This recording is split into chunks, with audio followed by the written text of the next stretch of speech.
بینەران و بیسەرانی خۆشەوی سڵاوتان لێبێ لە بەرنمەیەکی دیکەی پەنجەمۆل لەگەڵەوەی خۆشەویست داین لە هەڵقەی ئەم جارەشدا درێژە بە گفتوگۆکەمان لەدەین لەگەڵ مامۆستا ئەمەند بەنا ئەندامی پێشووی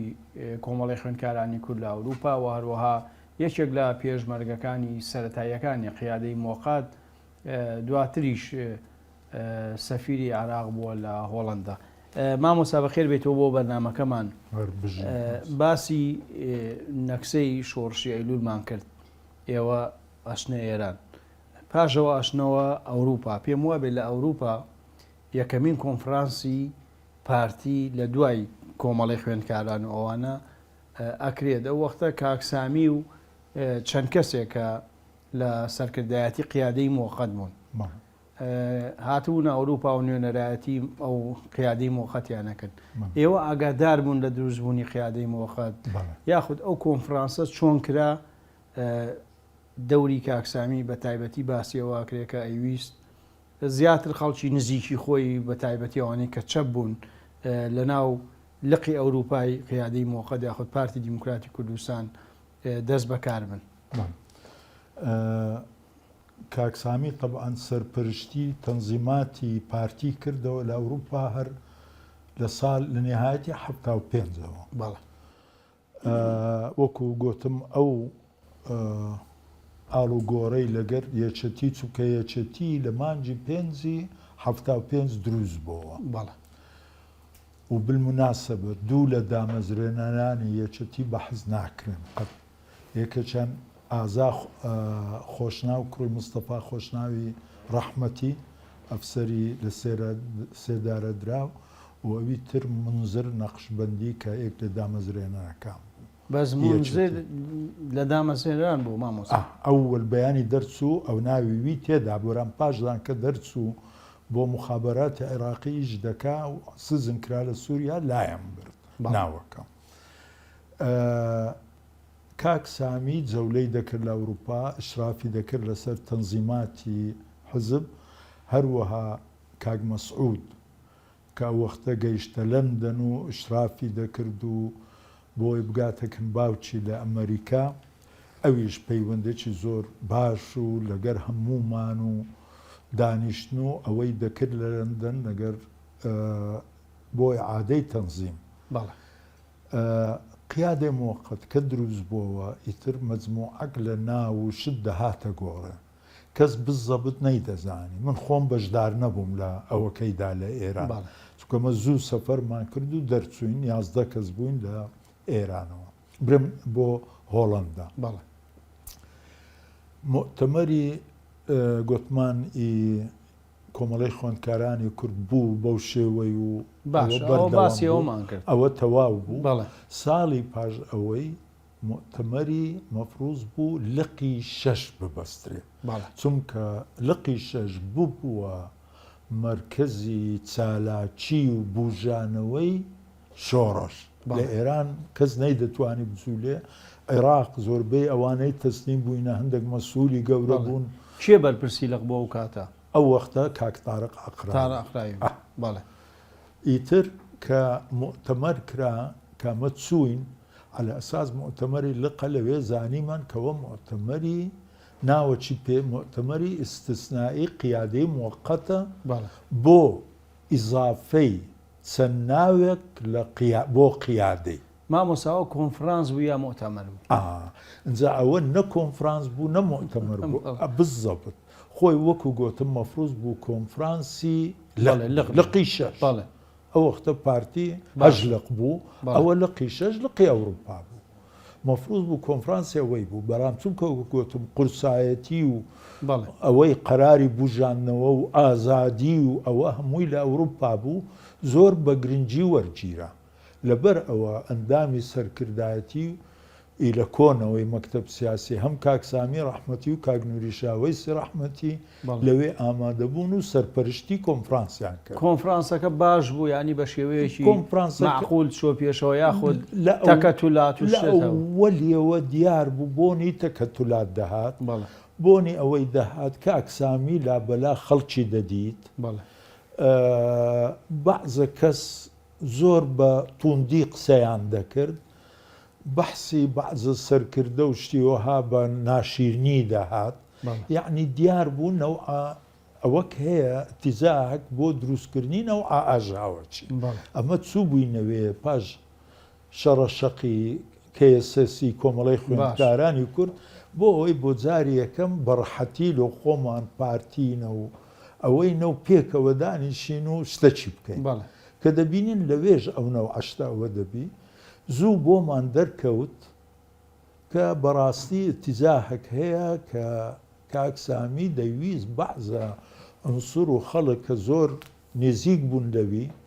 ئەو وەزیر بوو لە بەغدایە ئەو تەنزیمی بەغدایە ئەو ئشرافی لەسەری دەکردی تر مەجموعەک لە گەنج و تەڵەبەی جامیع و ئەوانە و کە مخلص بوون و دڵسۆزی شۆڕش بوون لەگەری بوون دەویست ئەوانە بینتە پێشێ ڕەئی عمومی کۆنفرەنسەکەی چکە بە تایبەتی زۆر بەشان لە ئەوروپا ژیا بوون فێری ئازادی ببوون ئەوە نەبوو ڕەسەمبرێ موافج معارەزە هەبوو بۆ شتەکەیدا یعنی پێیان خۆش نەبوو بەرام لە نەتیجەکەی توانی فەرزی ڕێی خۆی بداکە کاک تارقیش کە بابرین ئەو مەسئولی بەرزی ئەوەکەی بوو نە کارکتەری خۆی نە ئسلوبی مسادەمەی نەبوو یعنی پێی ناخۆش بازەشت بەران دەنجی نەدەکرد ئەمەش بەڕاستی بۆ پەیوەندی و زانینی هەموو معلوماتە من ئێک لەوانە من ئەو بوو مەزدەرم نییە ئیتر شتەکە بەڕێوە چوو مەسەن ئێک لە بڕیارەکان ئەوە بوو با عالەم دەنگ بدا ئەوە ئەو وەرجارە لە تاریخ شتە چوارڕوو بدا کەس خۆی تەرشیح نەکە مەمنوعە کەس خۆی تەرشیح نەکە خەڵک خۆی حەڤناو بنووسی ئەتوو لە خۆتەوە دەنووسی کاوە ئەمین سیامەن بەرنا ئەوە چێ زیاترین دەنگ بوو ئەوە دەبتە قیادەی موقت ئەو حەف کەسە ئیزافە دەکرێت جاواتان کرد وامان کرد چ بکەینەوە ئەوە بوو تارقش معارەزەی نەبوو چێ دەرچوو لەو شتەیدا ئەوەی دەرچوو نەیاندا ناوەکان گوتیان کاکسامی گوتی بە سری دەمینێتەوە تەنها تارق تەنها کاک نوریشاوەیسی ڕەحمەتی و سامی ڕەحمەتی دەیانزانی هات کاکسامی گوتی ئەو ناوانە مەجموعەک ناوی هینا ئەوانە ئیزافە دەکرێن بەرام پاش 2 ساڵ کاک تارق ئاعترافی کرد کە ئەمن زیاترین دەنگم هەبووە ئەمن ڕەقەمیەک بوویمە کاک عەبدولسەلام بەرواری ڕەقەم 2 بووە و خۆی ڕەقەم 3 بووە کاک تارق هەتا 2 سار قسەی نەکرد ئیتر بەران ئەمن کرام بە کارجێر لەگەر کاک تارق و کاک عەبدولسەلام بووینە کارجێری لەق ئەیشێ بوو بەس بڵێن مەسئولشمان بووە کاک محەممەد ڕەزا کاک محەممەد ڕەزا لە نەمسا بوو ئەمن لە هۆڵەندا بووم ئەوان لە نەمسا بوون باشە ئێوە بۆی ئێمە بتوانین زۆرترین ینی ئیسفادە لە زانیاریەکانی جەناب بکەین چۆن بڕیارتاندا بگەڕێنەوە بۆ کوردستان بەرە طبیعی ئەو وەختە کاک مەسعود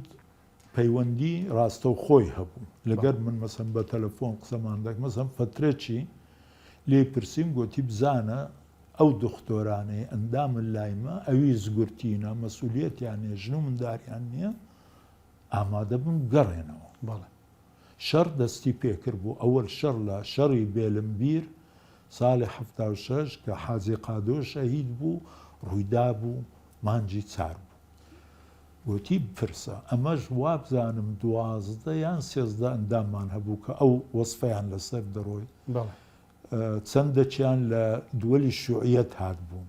چونکە پاش شکستی دەولەت هەمویان ئامادە بوونەوانە بگەڕێنەوە یەک کەس ئامادە بوو ئەوانی تر ئەنواعی حجزە و قسە و بەعزێک ئستیقالەیان کرد طبعا ناویان نارێم بەرام یەک کەس دکتۆر سەباح نورەدین مەریوانی لە هۆڵەندا ئامادە بوو هاتە پێشی گوتی بەڵام بۆ فترێکی مەحدود دەمەوێت اختصاصی خۆم بکەم بەران چونکە ئەندام خۆی دکتۆر بوو لە شۆڕش ئەیلول لە بارزان شخصیتێکی زۆر مەحبوب بوو زۆر ئەو گەڕایەوە ئەو گەڕایەوە خەستەخانەی دامزران و چار کەسی باش تەدریب کرد بوونە باشترین مزەمن. باشە ئەی تۆ خۆت کەی گەڕایتەوە. من خۆم کە ئیش و کار و تەنزیم وشتیوا تەواو و ئەوانە بوو مانجی هەشتی 77 ئەمنیش گەڕام و پێکەوە من و ئازا خەفاف بە ڕێگای تورکیا گەڕاینەوە. بە ڕێگەی تورکیا. ئەو وەختە پاسپۆرتمان هەبووی لزوویش نەبوو شتێکی زۆر قۆڕ بووی ئەزنەبیان هەر ماوەی سارێک دەیخوانیە ئیتر بۆی ئەو ئیلیزوویە هەبوو خۆمان گەیاندە تورکیا لەوێ بۆ ماڵی کابرایەکی زۆر مرد لە دیار بەکر دکتۆر نورەدین کە گەیشتی نەکنی ئیتر چەند ڕۆژێک لە ماری بوون تەرتیبی کرد دەمەی ناردە جەزیرە و لەوێوە ئیتر گوند بە گوند و ئەوە حتا گەیشتینە کاک جەوهەر نامێک. لەکوێ؟ لە کاک جەوهەر ئەو وەختە لە شوێنێک بوو کۆماتەیان پێدەگوت لەو لە حدود تقریبن 3-4 کیلۆمەتر دوور بوو. کۆماتیان پێگوت ئەشکەفتێکی بۆ خۆی دروست کرد بووە لە بن ئەوەی و کاک جەوهەر بەرپرسی ئەو هێزە بوو لەوێ خۆی ئەمە مەفروض بوو 3 هەرێم هەبێ. بەرپرسی هەرێمیە کە بابرێن منطقەی لە خابوورەوە بیگرە حدودی سووریاوە حتا منطقەی دۆستچیەکان و پشت ئەوەشەوە گوندی سۆرانسەر و ئەوانە و مستەفا نێروەیی لێبوو عەریبیاسینی لێبوو لە چەمەت و کاک جەوهەر فەرماندە بوو. باش ئەوە هەرێمی دوو هەبوو کاک عەبدوڕەحمان پێداوی مولازم سەربەست ئەو فەرماندەی ئەو قاتعی بوو کە لەو منطقەی بابرێن پاش چەمەت و ئەوانە دەستی پێدەکرد حتا دەگەیشتە منطقەی موسەلەس یعنی سیدەکان و ئەوانە. پاش ئەوە هەرێمی 3 مەفروض بوو ئەوەش ئێکێک بیگاتێ ناوی هەرێم بوو هەرێم هەر پێمان دەگوت هەرێمی 1 هەرێمی 2 کوردستان کرا 3 هەرێم. سێ هەرێمەکەش مەبەستان منتیقەی سلێمانی ئەوانە بوو. ئەجا هەرێمی 3 منتیقەی سلێمانی بوو. ئەوە بوو کە کاکسامی برادرە چینارد فازل جەلال تەمەنی وابزانم 19 سال بوو هەزار ڕەحمەتی لێبی گەنجەکی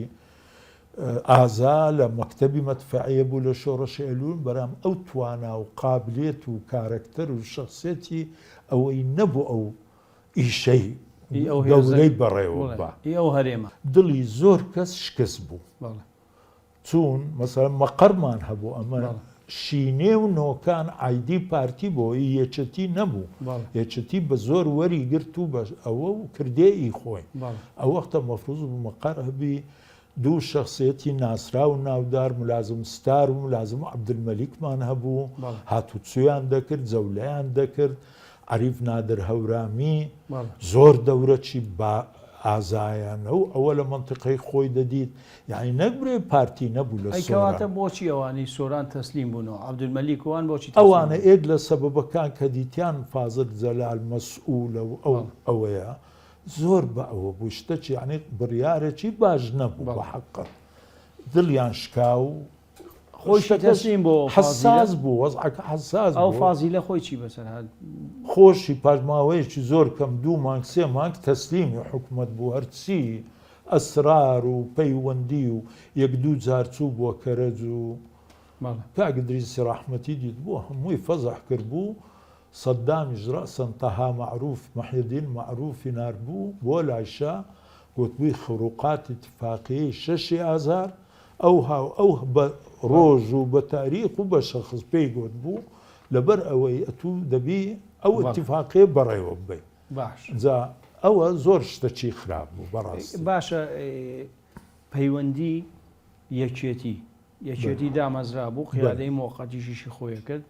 پەیوەندی ئێوە هەتاکو و شەڕی هەکاری چۆن بوو لەو فترەیە کاک مەسعود و مام جەلال لەوانەیە کاک مەسعود لە کتێبەکەی خۆیان باسیە کاکە مام جەلال و مامۆستا برای مەحمەدی بینیوە لە لەندەن ئیتیفاقیە کراوە لە سووریا بۆچی ئەمانە سەری نەگرت ئەوە چونکە تەریخیان وا بووە فکر گۆڕین و لا بەلایی دیسانەتەوێ بڵێ کە خەتاکاری ئەوان بووە یعنی با ئەمە لۆ برێن خەتای فلانە با واقع بەحەزکەین کە تو اتفاق دەکەی واژوو لێ دەدەی معنای موافقی 100 تا 100 یعنی قەزیەکە وەکو ئەتوو حسابی بکە ئەو 20 سارەی ئەخێریان لە ساری 2005 گاما حکوومەتی یەکگرتومان هەیە معنای تێدا هەیە تو بێ لە حکوومەت بی پۆستت هەبی جێگری سەرۆک بی مهمترین وەزیفە زیر پێشمەرگەتە بی و بێ معارەزەش بی یعنی ئەو قەزیەی تۆ ڕاو دەکەی لەگەر ڕاوچوی لەگەر کەروێش چیژغار دەدەی ئەمە جزئەکە لە ئایدۆلۆجی و لە پیلان و لە تەختلەوەتی دروست بە یەکێتی نیشتمانی دەوری سووریا و ئەوانە چی بوو لەوە دەوری سووریا دەوریان هەبوو ینی لە تێکدانی ئەو ئیتیفاقی شتانەیە هاوکاریان نەکرد سووریا بە حقیقت زۆری یارمەتی یەکێتی دەدا یەکێتی ئەو وەختە دەوری ئەوەی گەربوو کەم بەحسی کوردی دەکرد قەزەی فەڵەستینی بەدەستخۆی گرت بوو دژی ئەمریکا و سەهیۆنیەت و ئیسرائیل بوو لە یاسەر عەرەفات زیاتر تۆ بەیاناتی یەکێتی ئەو وەختە بخوێنیەوە بڕواناکە هیچ فەڵەستینێک ئەو قسانە بکە بەوەی خۆیان بژانبووەوە لە سووریا دەورێکی باڵایان دەدید لە تەجەموع الوەتەنی ئەجا خۆ لە بەیانی قیادەی مۆقەتیشە هەر باسی ئیمپریالیزم و باسیوانە ینی دژی ئێوە شەرواتان کردو ئەمەش عەلە سازیە سارینە و دژی ئەمریکا و دژی ئەوەینە و ئەو شتانەمان دەگوت بەڵام بە دەرەجەی ڕئیسی قەزیەی نەتەوەییمان لەبیر نەدەکرد بە ناوی کورد و شۆڕەشی کورد و ئەوەی کورد یعنی میسالێکت بۆ دەجێرمەوە لە هۆڵەندا برادەرەکانمان برادری زۆر بەتوانامان هەبوو پێیان دەگوت ئنشت بگرروپ کوردستان سریان لە کوردستاندا بوو 12 تەڵەبە بوون ڕەحمەتی بارزانی نەمریان دیت بوو سەر و قاتەکی جلی کوردی لەمە کورتتر بوون زۆر بۆ ما ئیشیان دەکرد مەسەرەن بەرنامەزیش تەلەڤیزیۆنان بۆمە ئەوە گرت نانێژەمە بچم ئەو کاک فواد حوسێن و برادرێکی تر زایر حەمەدەزار ڕەحمەتی لێبی یەکێتی بوون چوون ئەو نوێسعاتە بەحسی فەڵەستین بوو ناوی کورد یەک جاریش وابزانم هاتیان نەهات ئەو برادەرانە هەموو عاجز بوون گوتیان بۆ خاتری خوا فەڵەستین سەفارەتی هەیە لێرە نوێنەری شەو ڕۆژ بەحز دەکرێت یاسەر عەرەف ئەمگۆ سارێ نیو سعاتانەی دۆ بەحسی خۆتان ناکەن وای لێ هاتبوو یعنی شتەکەیان زۆر بەجددی وەرگرت باشە میسالێکت بۆ بجێرمە بۆی بزانی مەوقفی یەکێتی چۆنە شتەکە لابەلایە لە هۆڵندا ساڵی 76 50 کوردی لێبوو لەجوو وەرگیرابوون ویسمان نەورۆز بکەین چکە ساڵی 75 نەورۆز مانگر پێکەوە وتیان لەگەر پارتی ناکەین ئەو هۆڵندیانە برادەرانەی ما شێت و هار بوو با بە سەبەب چێ CIA-نە ئێ با بە ئەوانیش وەکوم گۆ پێشمەرگە بووینە ئەوانیش هەراتینە بووینە لازێ کەنجی بوونە CIA لە هۆڵند نابی ئەنجا مفاوەزات ئەنجا لە ماری هۆڵندیان هەموو ژمایەنستا ئەو مەجموعەی دەیان بینی بەسەر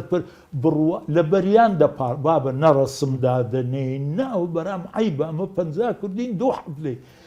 هیچ حجەتیان بەدەست نەما بڕوا دەکەی موافقەتیان کرد چکە هۆڵندیەکان شتەکان بەڕێوە دەباش ئەوان چون دارەچیان بڕی و ئیجازەی دارەکەیان وەرگرت و لە قاعەیان دانا و ئەوەیان کرد پێش هەفتەی گوتیان ناچی ئەو هابوو باشە ئەوە یەکێتی بوو طبعاً ئەوە خەڵکی ناوداری ناوخۆشمان لە وەختە بەشدار بوون لەو شتەیدا بەڵێ کاک فواد حوسێنیش ئێک لەوانە بوو کە زۆر بەتوندی و نەیهێش نەورۆزە چییە گرتوو ببیتن بابە لۆ ئەمە چینە ئێستاش لەسەر ناویە و وەزیری خارجیە ئەوەیە تر دنیا سانشی بەتوانە بە قابلیت بەرام فترەی زۆر تێکدەر و ئیش و کاری ئەوەیە مشکلەی کورد باشە با بگەڕینەوە بۆ کوردستان و بۆ ئەو چیا سەختانەی کەیەوە دەستاندا خەیەک و کۆمەڵێکی زۆر خەڵکتان لە یەکتری کوش بە تایبەتی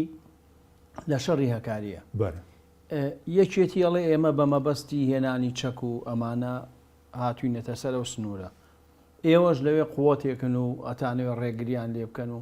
ئێوە ئەتانزانی کە ئەمانە بۆ لێدانی ئێوەیەن یاخود بۆچی ڕێگەتان پێگرن ئەمە سوالێک لێ دەکەم تو ڕەنگ بێ عسکەریش نەبی بەڵام توخوا حزبك 1100 پێشمەرگەی هەبی 1050 بنێری بۆ چەک بینیتن،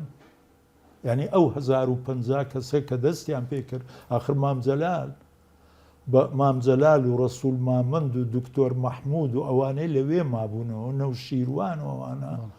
هەموویان بە هەموویان 50 نەفەریان لەگەر نەما 1050 کەسیان ناردیە بۆی چەک بینیتن ئی چەکدار بەبێ ئیزن بەبێ ئتیفاق بەبێ ڕێککەوتن پێشتر هیچ هەواڵێکیان بۆ ئێوە نەنارد بوو ئەوان دەرێن پەیوەندیمان بە کاکە دریس کردیە کاکە دریس سەرکردەی گەورەی پارتی بەڵام گرنگترین زەحمەتترین معەقەدترین ئیدارەی ئیشی دەکرد ئیدارەی 180,000 لاجئی دەکرد کە لە ژێر ڕەحمەتی شای ئێران بوون هەرچی ڕۆژەکی ئەو دکتاتۆرە بیوزبایە دەری دەکردن مووقفەکی دیپلۆماسیانە مووقفەکی ئاشتی خوازانە بە ئەوە عەزەمەتی کاگدریز نیشان دەدا چۆنتانی لەو فترەیدا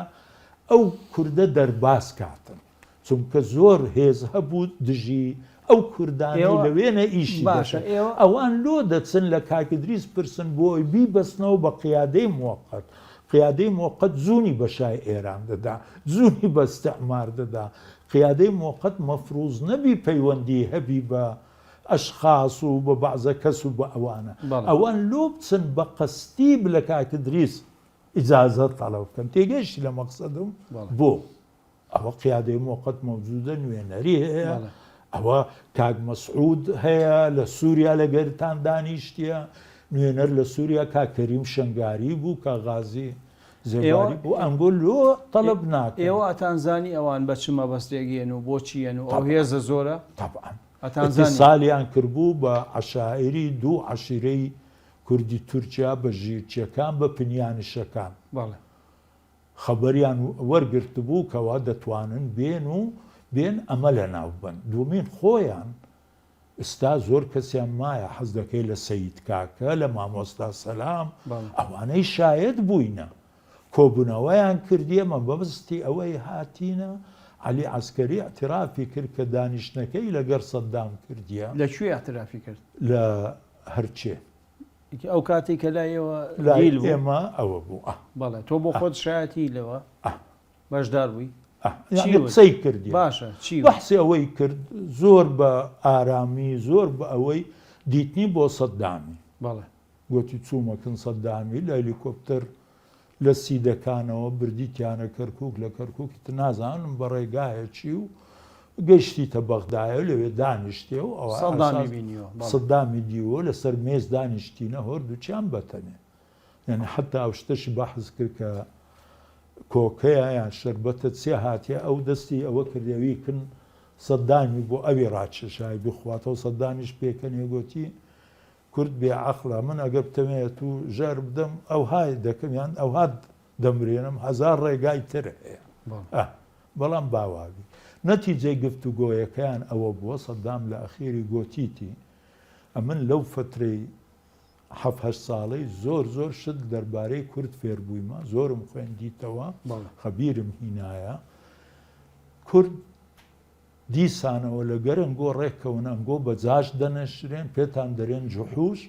جەماعەتی مەلا مستەفاش دەبنە قارەمان و پێشمەرگە و چووکە لە شاخن و تفەنجیان پێەیە میلەتی کورد حەزیان لەوەیە ئەنجایان بڕۆن اتفاقیان لەگەرکەن پێکەوە وەرنەوە من نامێ لەگەر تەرەفەت اتفاقکەم تەرەفشتر شۆڕەشم دش بکە یان لە ناویان بن و وەکو بیستیتم ئەوان زۆر نینە ئەو ها پێگوت ئەویش هات بۆەوە قسەکەی کرد بوو بۆ کۆبوونەوە بڕیار درابوو کە بێن هجووم بکەن هەندێک کەس ئەتیڕاسی کرد دکتۆر مەحموود شایدی ئەو کۆبوونەوە ئەگەر زارێک ئەوە دەگەر کرد بەحسی دەکەن زۆر لەو کەسانەی کە هاتنە لایمە و ئەوەی بەمەیان کرد دکتۆر خالیدی ڕەحمەتی مامجەلال بە دیاری گۆپاڵەکی زیوی بۆ دەکڕین لە ئورمیەی دکتۆر خالد عەسەبی دەبدەرێ وەڵڵا ئەگەر کەس نێ من خۆم دەچم بەتەنێ شەڕیان دەکەم دکتۆر خالی وای و تۆی ئالیەسکەری نانە دکتۆر خالید گۆپاڵەکەی لەبەر دەدا دەشتێ گۆپاڵە ینی خۆیان بۆ مەیان بەحز دەکرد چڕوویدا چڕووی نەدا باش و بەبێ برێن زەخت و بەبێ ئوسلوبی ناشیرن و بەبێ ئەوەی چونکە ئێوە لەوانتاندا کە هاتن یا ئەوان لە ئێوەیاندا کە ئەوان هاتن ئەمە ڕێگامان لێک مەسەلا من لەوەی لە ئێزگەی خۆم هەموو ڕۆژێ بەیانم دەردەکرد بە سەراحەت بۆ عەشایر و بۆ خەڵک چونکە قزیەکە لە عینی وەخەجەیشی عێراقی ئەمە خەبەرمان بۆ هات هجووم دەکاتە ئەوانیش بەناو عمقی تورکیادا چوو بوون یعنی ئەمن ئێزگە مەسەلەن نێزیک حدود بوو ئێزگەکە زۆر بڕیەکرد دوو کیلۆمەتر بابرێن لە حدود لە شوێنێکی دوور بوو لەو بەری ئەوان 10 کیلۆمەتر داخل حدودی تورکیا لە بای بەوراغ و بە ئەوە گەیشتن ئێجەیشی تورکی قابلە ئاگادار نەبێ ئەو قووەتە چەکدارە گەورە هاتیە بە کن گەبەردا چوونەوە ئێستا بە تورکی پێی دەرێن یەکسگۆڤا لە گوندی سۆرانسەر پەڕی بوونەوە ئاخر زۆر ئەجا پێشێ بگەنەوێ بەبێ پیلان بەبێ ئەوە هاتبوون لە قەندیل ژمارەی زۆریان هەر لە برسان مردبوون بەعزەکیان بەر ئەوەی کەوتبوون کە هاتن خەبەر هات اتفاقیان کردی لەگەر چەند عەشیرەتی خۆش دەزانی عەشایری جێگای باوڕووی ئەوەی نییە دیارە بەزە و عەشیرەتانە لەگەڵ ئێوەش بوون و لەگەڵ ئەوانیش بوون یا ئەو عەشیرەن دیارە وعدیان پێدرا بوو چەک لایوان عملە بوو عملەی ساعیبە بووەوە ئەتوو دەمارچەک بە 200 دینار بوو 200 دینار ئەوەختەوە پارەی 10 سار پێی دەژیان دووبارە سڵاو بە ڕێزان درێژە بە پەنجەمۆرە دێنی لەگەڵ کاک سیامەند بەنا کاک سیامەند تۆ باسیەوەت کرد کە بە ڕادوێ بانگەوازە دەکرد و داوا چی دەکرد لە خەڵک ئەمن سەراحەت دەمگوت سەر بۆمە و ماڵ بۆنگۆ بە عەشایرەکان دەوت بە عەشایر و بە خەڵک و بە ئەوەی بەڵێ بە قسەیان نەکردن جاوانش کە دەیانگرتن ئیتر زۆربەی چەکەوە ئەوان دەیانبر بەڵام داهاتن تەسلیمیمەیان دەکرد بەشەکی زۆریشیان لە شەڕ کە ئەوەی دەگیران لە شەڕ و شتیوە ئیتر دەگیرانیان دەکوژرانیان ئەوە باشە ئەوانەی کە هەندێک لەوانەی کە ئێستا بازەکەن ئەڵێن ئێوە بەمەبەست خەڵکتان لێگرتن و دواییش بە زۆر تەسلیمی عراقتان نەکردنەوە شتیوا هەیە ئەوە بە هیچ شێوەک با پێت بگەن ئەوە مایەن خەڵک زۆر خەڵەکەنە زیندوونە ئەمن 46 پێمان دەگوتن میێوان بە احتیرامەوە لەوانە ملازم عمەر بوو تاهر عەلی والی ڕەحمەتی بوو کاک عەبدولسەلامە کە ئێستا سەلام عەبدوڵڵا کاک سەلام عەبدوڵڵا کە ئێستا ڕئیس تەحریری خەباتە کاک نەبەزە زۆر خەڵکێکی زۆرە لێیان پرسە معاملەیان کوو بووە ئەوەیان دانیشتن و ئەوەیان کوو بووە نانمان پێکەوە خواردیە خواژ عالمە ئەوانیش مەوجودن سەید کاکەوە مەوجودە لە هەولێر قسەیان پێدەگوتین هەندە لە گەریان چووکەوە ئەمری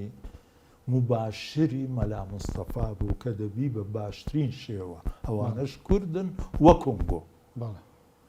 ئەسڵەن ئەمن مەسەلەن دەمگوت میێوان سەید کاکە تووڕە دەیگوت نا ئەمن بەسە و مێ ئاخر من کە بردمن کاکسامی 46 دیناری دامێ تی بەخواسیامە نازانم ئەو حەمیدە فەندی و ملازم یونس و عەبدوڕەحمان چوونە جەبهەی ئەوەیە بەرەنگ ئەوەی دکتۆر خالید وانی لێ بوو ئەمن هەندێک لەو دیلانیان تەسلیم کردن گوتیان بڕۆ بیان حەوێنە مانگەک دوو سێت نازانی لێکتر جوایز دەبینەوە بڕۆ ئیداریان چەندە لای تومانەوەوانە ئەوانە کە ئەمن چۆم ڕەسەن ئەتیساڵم بە پێشمەرگەی زۆر ئازا و دێرین کرد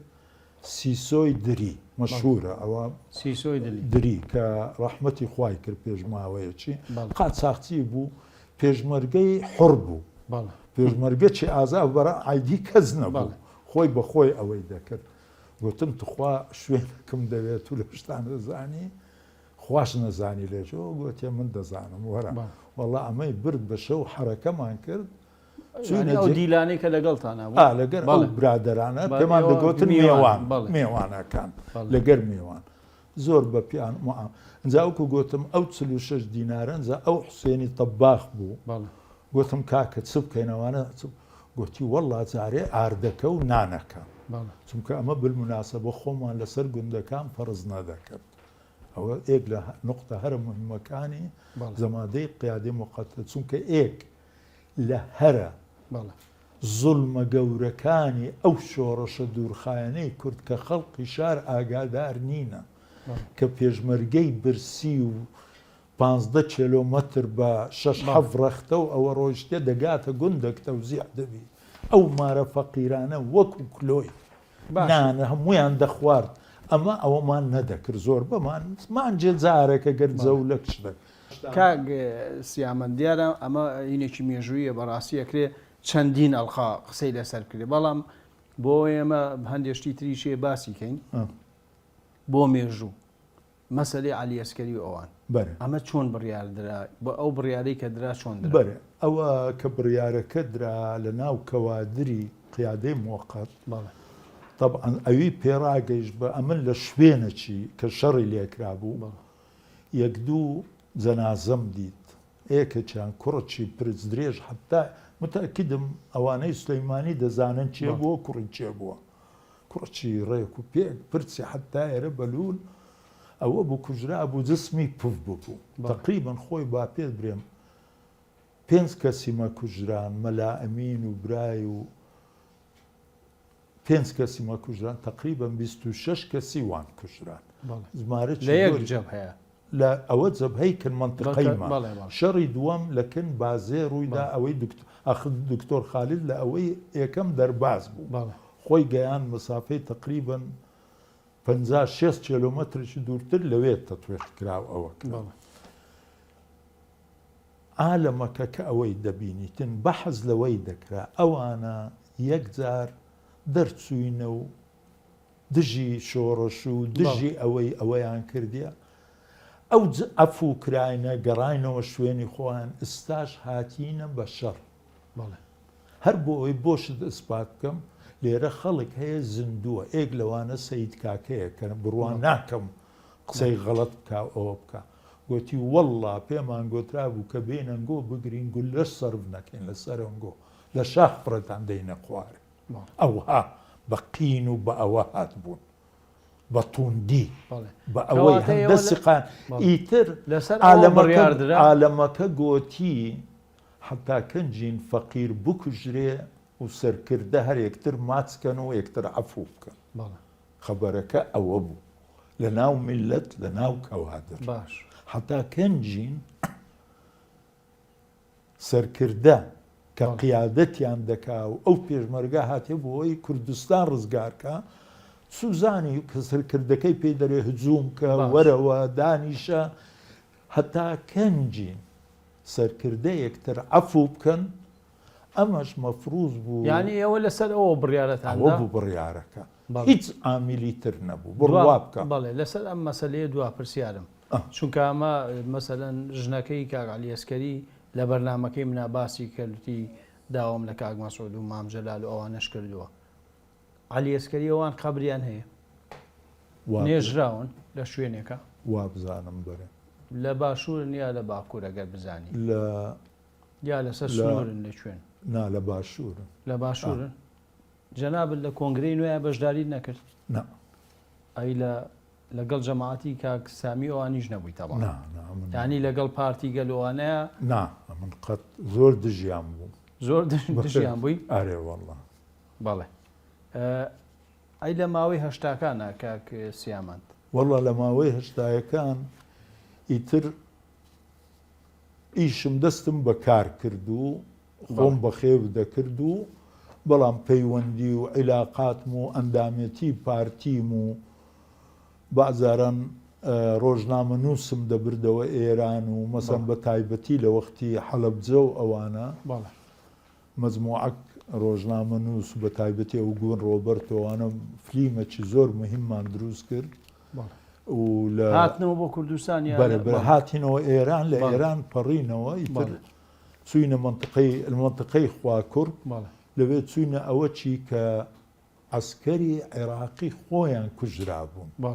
بە غازی سام غازی سامیان لە کورددا بوو بەرام شتەکە قورس بوو غازەکە کەوتبووە سەروان ئیتر جەنازەی وان سەرماش بوو زۆر جێگایەکە ئەو فیلمە بڵاو کرایەوە سێ ئەوەمان هینا نموزە زوشتی وامان هینا دامانە ئینگلتەرا سوید و ئوسترالیا بە ئیسپات کرا کە غازی کیمیای- سارین و تابوونیان بەکاری نایە بە ئیسپاتی قەتعی ئیسپات کرا بەڵێ. ئەومان هیناوە لەگەر خۆمان ئەوەکەمان براو کردەوە بەرام لە عینی وەخت من لە لەندەن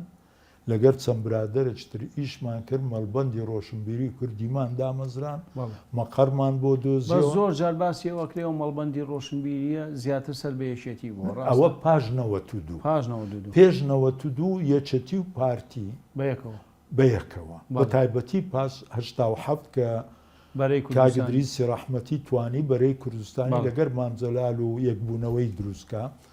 پێکەوە ئیشمان دەکرد پێ ناخۆشی و ناکۆچی هەبوو منافسە هەبوو بەڵام کوردی لەندەن بە یەک دەست و بە یەک ئەوە بەڵێ. من سکرتێری بووم بەڵێ. کاک تاالب کاکەیی محاید بوو ئەو ڕئیز بوو باشە کاک شێرکۆفت حڵا و سورەیاخانی جەلی زادش ئەندامی ئەوە بوون پێکە مەجەلەمان هەبوو کوردش ئۆبزێرڤەر بە ئینگلیزیە من سەرپەرشتیم دەکرد مەقەڕێکی زۆر خۆشمان دیتەوە بە واستەی بەلەدیە لەندەن و مختاری لەندەن و ئەوانە وەرمان گرت من ئیشێکی زۆرم لەسەر کرد بە 16,000 پاوەند کڕیمان بەداخەوەستا بوویتە من دەستی دوو تەرەف کە نە بە کوردی دەدەن نەخۆیان حەلی دەکەن نە ئەوەی دەکەن خۆشی مڵکی کۆمەلگای کووردە لە لەندەن باشە ئەم نیش دۆزیتمەوە و دامەزرا زۆر چاکە بە ساڵی هەشتاون جەنابل لە کۆنگرەی دەی پارتیا بەشداریەکە لە هەشماوەی بەرە لەکوێ لە ڕۆژهەڵات بزانوانی لە ڕۆژ هەڵات بوو بەرە بەڵێ من و کاک فەلەکردین و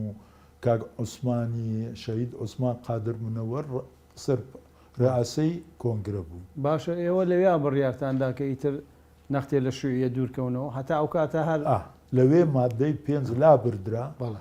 ئەنجا محەممەدی مەلا قادر و مەجموعەک و کاگ علیش کە هەر خۆی بە مارکسی دادەنا بەڵێ زۆریان پێناخۆش و مەجموعەک دەستیان بە گریان کرد ئەوەیە ڕوحەتی پارتی و ڕێبازی بارزانی لەو قاعەی دانیش بووین تقریبن 300 کەس کەمتر بووین مەلای لێبوو مارکسی لێبوو چەپی لێبوو ڕاستی لێبوو بە حڕیەت قسەکراڵک هەبوو ئەگریا بۆ مارکسیەت و لینی لە ناو پارتی کابرایەکی پیرەمێردی بارزانی هەستا گوتی مەسعود ئەتو بزانە حڕیەتەکە گوتی مەسعود بابیتە هەزار ڕەحمەدی لێبی مەلا مستەفا سارێک شەڕی پێدەکردین سارێک مفاوەزات ئەم دەچووینە باوەشی ژنکە خۆ و ئیسراحەتێکمان دەکرد ئەتو ئەوە 10 سارە لە من دەخوڕی و یەک ئیسراحەت و یەک مفاوەزات نەکرد کاک مەسعود پێکەنی گوتی مامەوە وەڵڵا حەقتە بەرام ئەوانە درندەتن زۆر درندەنە زۆر نائینسانینە زۆر دژی کوردن زۆر دژوارن ساری 64 ئاخر ئەوەی شەڕ دەبی و جەماعەتی مامۆستا برای مححمد دەپەڕنەوە ئەو دی و کەسیان نامینێ دێن خەبەرەکە بە خۆشی کابراایك بە هەڵاو بە خۆشی بۆی دەکە مەلا مستەفا فرمێسکە چی دەدرێت پێت خۆشە ئەوانەش کورد بوون باب و داچیان کوردن ئەوانیش بەڕێی خۆیان کوردایەتی دەکەن دڵمان خۆش هەستا بووینە دوژمنمان مەجبورە لەوان بکوژین بۆ لە چەند کۆبوونەوەیکی زۆر گرنگا بەشداری کردووە بە تایبەتی ئەمریکیەکان و ئەوانە چی تێ لەسەرەوە باسی بکەی بە تایبەتی کۆبوونەوەی زاویتە لە زاویتە کۆبوونەوەیەکتان کردووە لەگەڵ ئەمریکیەکان و وابزانم مامجەلال و کاگنێچیروان ئەوانە بەرە ئەوە پێشوەی ئەمریکیەکان دەربچن کە بالمناسبە منطقەی کە بابرێن ئارام هەرێمی ئارام هەموو کوردستان نەبوو تەنها موسەلەسەی زاخۆد هۆک ئامێدی بوو لەوێ قوواتی تقریبن 7 وڵات هاتبوون لەوێ نیشتە هەرێکەی بە ژمارەچی ئەمریکیەکان 18,000 عسکەریان هەبوو 18,000 بە قیادەتی جەنەرال گارنەر بەریتانیەکان 2,000 بە قیادەتی جەنەرال ڕۆس بەرن کەواتە کۆبوونەوەکە ئەگەر ناوەڕۆکی کۆبوونەوەکانمان بۆ ناوەڕۆکی کۆبوونەوەکە خەبەریان دامن من وەکو نوێنەری کاک مەسعود و کاک نێچیر و پارتی بووم لە گەریان خەبەریان داینێ کە ئەوان لە 22 حەفت سەحب دەبنەوە بەڵام نەوەدوویەک ئینەوەتویەک بەڵام هیچ ئەوە تقریبن بدایەتی مانجی حەب بوو بەڵام دەیانەوێ پێشوەی سەحب ببنەوە بە 1-2 هەفتە دانیشتنەچی لەگەر کاک مەسعود و مامزەلات کە هەموو قیادەی هاوپەیمانان حولەفاکان کە لەوێ قوواتیان هەبوو جا فەرەنسی بوون، ئیتالی بوون، ئیسپانی بوون، لەکسمبەرگ بوون، هۆڵندی بوون، بەریتانی بوون. باشە داوایان لە کورچی بوو، کورد داوای چی بوو لەوان؟ ئەوان کە ئەو شتیان تەڵەب کرد ئەمەیان تەبلیغ کرد کاک کەمال فوادیش ئەویش نوێنەرایەتی